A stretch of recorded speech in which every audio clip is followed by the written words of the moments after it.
This is Kristen O'Brien, Managing Editor at NFX, and this is the Founder List, audible versions of essays from technology's most important leaders, selected by the founder community.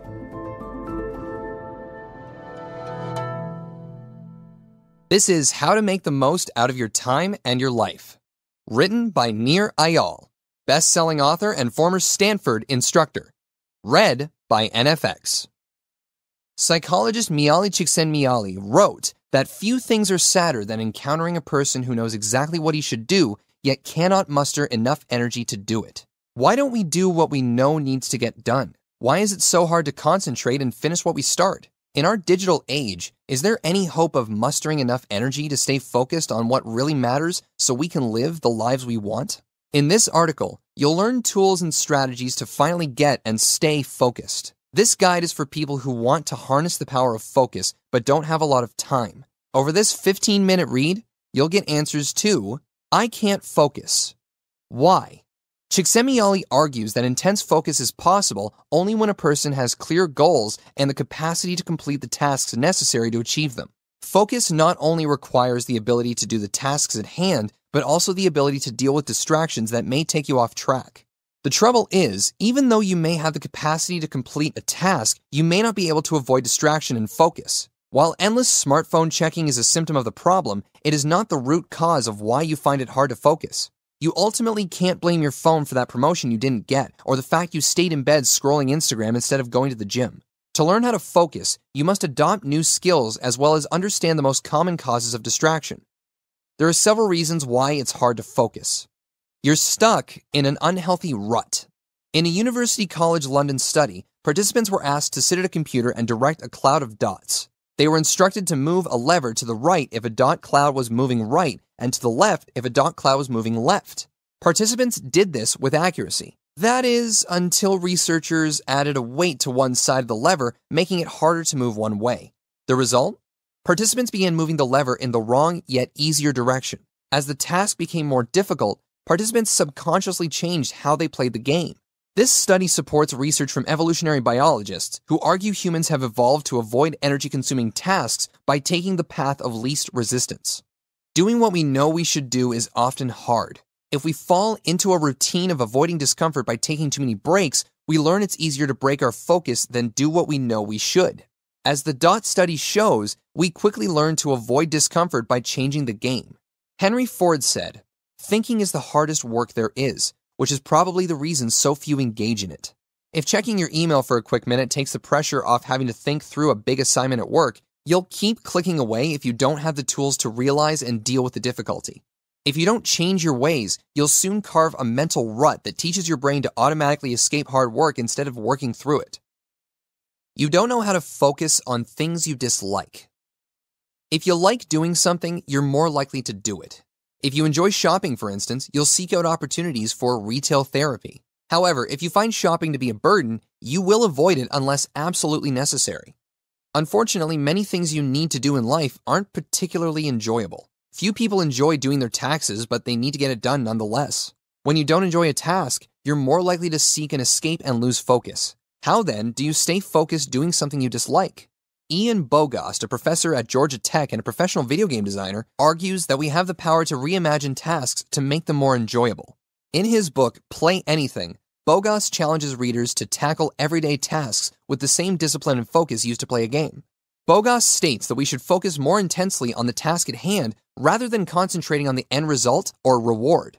Bogost highlights this theory using his attempt to make lawn mowing more enjoyable. To learn to enjoy the job of cutting his grass, Bogost focused more intensely on it. He learned everything he could about the practice and challenged himself to find the variability in the activity. For instance, he sought to find the optimal path for cutting grass or beating his previous time. By reimagining a task, you can make anything more enjoyable and intrinsically rewarding. You're telling yourself you don't have time. In a monthly labor review study, participants who reported working between 65 to 74 hours a week overestimated their work week by approximately 20 hours. Too often, people confuse being productive with being busy. However, there is evidence to suggest that being too busy to work on your goals indicates a lack of focus, not a lack of time. Henry Ford said, "It has been my observation that most people get ahead during the time that others waste." Every day, we choose how to spend our time. Wake up early or hit the snooze. Take that part-time course or leave it for next month.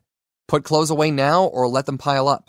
If everyone has the same 24 hours in their day, why are some people able to accomplish so much more? Research shows that the secret to time management might not be such a secret after all. Laura Vanderkam, time management and productivity author, has found that the most productive people are not time management wizards. Rather, they are highly skilled at setting priorities. Highly productive people have a limited, focused list of what they want to accomplish and allocate time accordingly. She argues that the "I don't have time" excuse is a passive way of admitting something is not one of my priorities.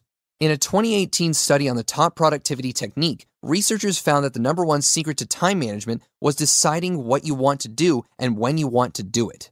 This method of time management is frequently referred to as time boxing. By designating parts of your day for certain tasks, you become more likely to use your time the way you intended. You replace time that you're likely to get distracted by with meaningful activities that propel you towards your goals.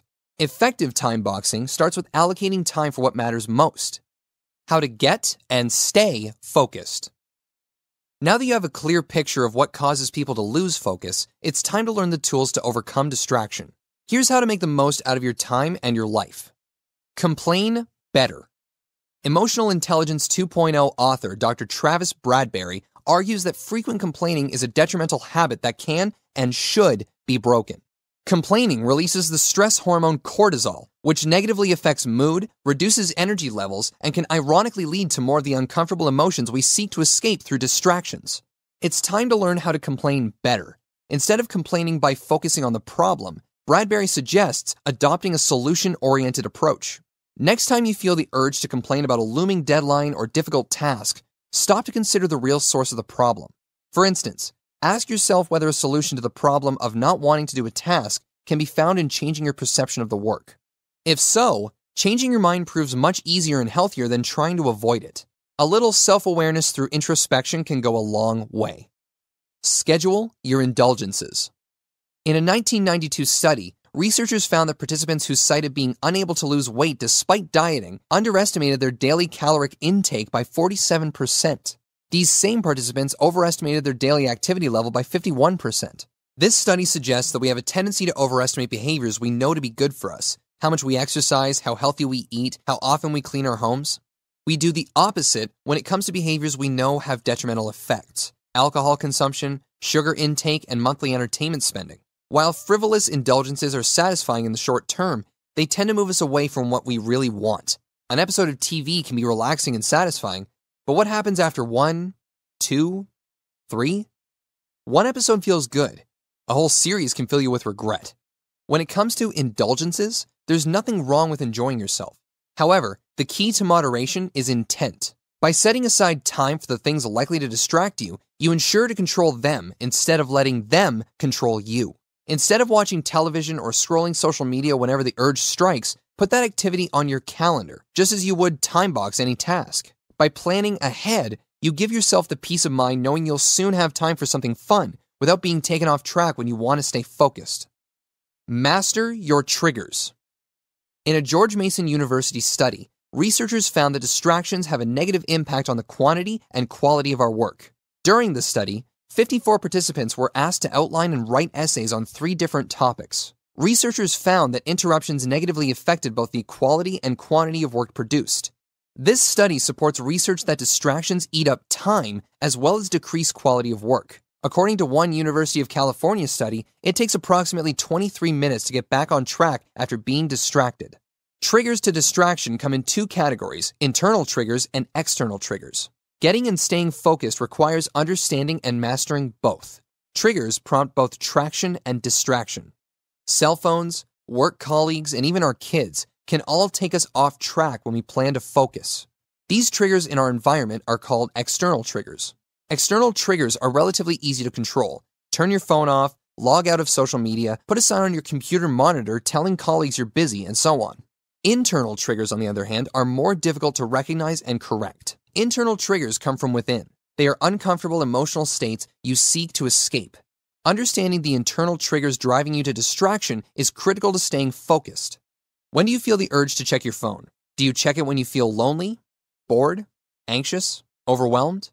If so, what's the source of these negative emotions? Reflecting on why you get distracted and learning healthier ways to respond is an integral part of developing sustained focus. While you may be unable to control what you feel, you are able to put practices in place to help guide what you do in response to the desire to escape into distraction. Is your habit of falling out of focus when you feel a negative emotion helping or hampering your ability to stay focused? If you are honest about why you become distracted and understand your negative emotions, you can respond in a healthier way in line with your values and goals. Becoming indistractable requires an understanding of why you lose focus and learning the skills to do as you say. Establishing healthy habits, breaking out of your unproductive routines, and making time for what matters help you stay focused. By learning not to complain, scheduling indulgences, and understanding your internal triggers, you can harness the power to stay focused. For more audio essays from the people who've built companies like Instacart, Facebook, Trello, HubSpot, and Dropbox, visit the Founder List at nfx.com or subscribe to the NFX podcast at podcast.nfx.com or wherever you get your podcasts.